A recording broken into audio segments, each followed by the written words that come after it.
Low vacuum flow rate can cause clamping failure. Keep the valve on the vacuum hose half open. Limit the vacuum flow rate.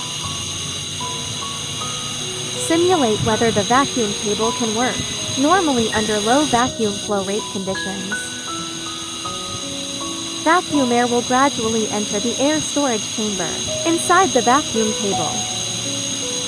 The reading of the vacuum gauge gradually increases. A low reading on the vacuum gauge indicates that the flow rate of the vacuum pump or vacuum generator is too low. The maximum is 0.05 megapascal and will not increase any further. Place the aluminum alloy workpiece for testing.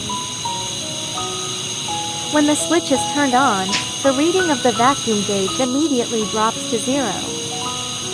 This situation will not generate clamping force.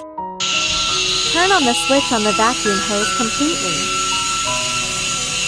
The vacuum flow rate is high, and the reading of the vacuum gauge is stable at 0.07 megapascal. Place the workpiece again and test the clamping force. Turn on the switch and you can hear a CI. The pressure gauge did not drop back to 0. A vacuum clamping force was generated. In the clamping state, the higher the reading of the vacuum gauge, the greater the clamping force. Generally, the vacuum gauge reading should be greater than 0.07 megapascal to ensure the accurate opening and closing of all suction holes. If the reading of the vacuum gauge drops slightly and then recovers, it indicates that the workpiece and the working surface have achieved a seal.